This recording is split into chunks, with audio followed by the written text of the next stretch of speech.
Where the Demons Hide by Olivia. A Year 6 haunted house story. Ashley, come on, pack your bag. Ashley's parents roared at her. Kayla, sweetie, I think we are going to need another suitcase, they said in a calm tone. Ashley hated her younger sister. Kayla always had whatever she wanted. Their rich parents always bought her anything. But Ashley had cheap, basic items. Whatever Ashley had, Kayla had, but better. She prayed that would all change. She was ready to remake herself, become popular, and maybe her parents would love the new Ashley rather than the shy, isolated one they had once known. Her opportunity had come, and she was ready to seize it with both hands. She was moving to a new house, which meant a new school, a new Ashley, and her parents' admiration and attention. As she waved her old life goodbye, Ashley felt happy and ready for a new chapter in her life. Buzzing with excitement, she flung open the car door to reveal the place that her journey to popularity would begin. Her new house in her new village. The gorgeous house stood majestically on a field of grass. She knew it had a pool and 2 huge bedrooms. She knew that she would sleep in the small guest bedroom she'd seen. As Ashley grabbed her tattered school bag, she retrieved her phone and looked up the way to her new school, and set off. She would deal with the house when she got back. Looming over her was her new school, the place that her dreams would all come true. The sound of a deafening school bell woke her from her daydream. She hurried through the gates, and there they were, the popular girls, gossiping in the corner of the field. Ashley stared in awe. With a tower of nerves clinging onto her, she forced a smile and walked over to them. Hey guys! No girls? Do you guys, girls, want to grab a coffee after school? She stuttered. Only, one of the girls said as Ashley became interested, if you go to the local haunted house at the top of Elm Street, snap a couple of pics inside and out again, and then we can have a coffee. Ashley was pleased and instantly blurted out, Sure, I'll go now. Just you wait. You get your money ready, girls, because we're going for coffee after school. Quickly, she placed her hand in her bag and began to search for her phone. Ashley stopped when she felt a cold, cracked screen. She pulled it out and cut her hand on the shards of broken glass. She ignored the pain. She typed in the road where the house was located and set off. How bad can it be? It's not like I'll see ghosts or zombies. Who do they think I am, a toddler? She chuckled to herself. Skipping joyfully, she reached the end of Elm Street and saw a path. Taking a deep breath, she placed her foot on it and felt as if the warm sunshine turned into a freezing night. Telling herself she was just being a child, she crept forward. Ashley scrambled through a bramble bush and revealed lifeless, bare trees, with branches reaching towards her. She swallowed her fear and crept onward. A cloud of fog cleared, and she was met with a dilapidated-looking house. She looked upward and thought she saw a light go out. She assumed she was imagining things. A shiver tiptoed down her spine, but the thought of popularity kept her going further. Alarmed now, she edged closer. A reverberating scream caused her to slowly turn her head towards the sound. A rusted swing sat on a patch of dead grass, with the seat swaying back and forth, as if someone was playing on it, but no one was there. It screeched like a child about to be murdered. She inched towards it and cautiously held the seat still, hoping the noise would stop. She heard repetitive cracking sounds and ran backwards as the swing crumbled into a pile of dust and metal. Whew. At least it's quiet now, Ashley murmured to herself. She began to realise that her task would not be as easy as she'd originally thought. Resisting the urge to run, she arrived at the chipped, rotting door. Ashley moved her shaking hand towards it. There was no handle. She thought it had been stolen, but before she had even placed a finger on it, the door creaked open. Rats scrambled in the opposite direction from where she was standing. The floorboards moaned as she took her first step, hoping it would be her last. From deep within the shadows she heard a voice that was singing quietly to itself, "Please, set me free. Can anyone hear me?" Ashley stood as still as a statue, unable to move. Who on earth was that? With her heart in her mouth, she grabbed her phone, ready to take pictures. She took another step forward, and she felt her ankle plummeting into a deep hole.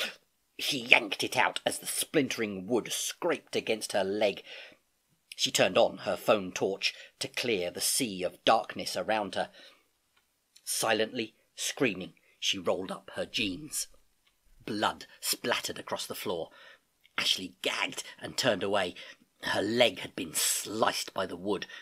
She removed the ribbon from her hair and tied it tightly above her dreadful wound, and began hobbling towards the door. All of a sudden the door slammed, and she heard keys jingling. The door was locked. "Hello? Help? Please? Anyone?" she whimpered through tears. But no one replied. She peered through the keyhole and saw a crumpled piece of paper pressed against the other side. It read, "Find the key and you'll be free, before this house falls on thee." Blood-curdling screams and laughs came from the other side of the door as the paper was rapidly pulled away. Still peering through the keyhole, she glimpsed 2 shadows being swallowed by the night's deadly arms. Remembering the voice, she grabbed a rotting shelf and attempted to pull herself up. Where was she going to find a key? What did it mean, "before this house falls on thee"? Steadying herself, she began to walk blindly into the ocean of detritus and dust that floated around her like devilish fairies. Falling on many lumpy bricks and ascending to the roof, it was the stairs. Her leg was roaring with pain, but Ashley tried to ignore it. But it was like a tiger sinking its teeth into her and swallowing her strength whole. She began to slowly crawl up the stairs, and they groaned as she collapsed at the top. "That was harder than I thought," she whispered, and passed out. Peeling her eyes open, Ashley realised this nightmare was actually real. She glanced at her leg and spotted maggots writhing in her dead skin and dry blood. She began to pull them out one by one and fling them out of a crack in the rotting wood to the outside world, the place that she longed to be. She stumbled into a room near where she was laying. "Help" was written on every wall in some sort of sticky red mixture. She looked around and then stood frozen in her tracks as on a bed that looked like it was from an asylum was a girl. Tied down was a girl with thin, greasy hair. Blood-soaked bandages covered her arms and legs, and she was painted with dirt and smiled a relieved, crooked smile with the few yellow teeth that she had. "My Saviour! Oh, dear Lord, you are here to set me free. Or are you the demon here to send me to hell for my presence in your lair?"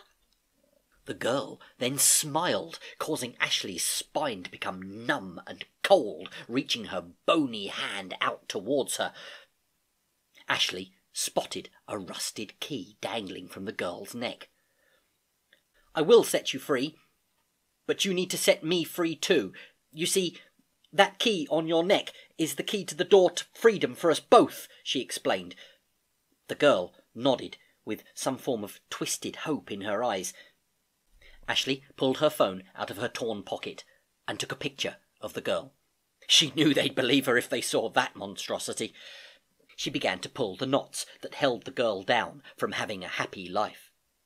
She stayed oddly silent, and then began to chant, "They'll all come and free the ones they see. Saviours don't realise, when they awake the demon will rise." Ashley took deep breaths and confirmed she was sane and needed help. After untying the final knot, Ashley stared at her crimson bruised hands and tried to gather her strength. The girl was staring at the bruises on her wrists and her infected wounds, but didn't show any signs of pain. She removed the sacred key from her neck, and wearily, as if contemplating her decision, Ashley snatched it before she changed her mind and instructed the girl to follow her. Both of them were hobbling down the moaning stairs. The girl had a guilty look on her face, but kept trying to cover it up like a mask that just wouldn't fit. Ashley began rapidly circling the key on the door until it entered the keyhole. She began to twist the key until she heard a click. A sudden weight was lifted from her shoulders. The pain in her leg cleared. She booted the door open and flung herself out of it, landing face first on the drenched grass. Ashley looked behind her and saw nothing. Puzzled, Ashley stood up. Her leg pain was gone, and she stared at the patch of grass that was once her hell. She felt happy, but strangely evil. She decided to look at her picture, and was petrified. Laying on the bed was a demon with burnt skin that was peeling and had eyes of fire. That was not the girl she'd seen. Or was it? Her head began to ache, and then everything went black. Waking up, Ashley looked around in horror. She found herself on a bed that looked like it had come from an asylum. She was tied down. It was her. She had thin, greasy hair. Blood-soaked bandages covered her arms and legs, and she was covered in dirt, and smiled an evil, crooked smile with the few yellow teeth that she had.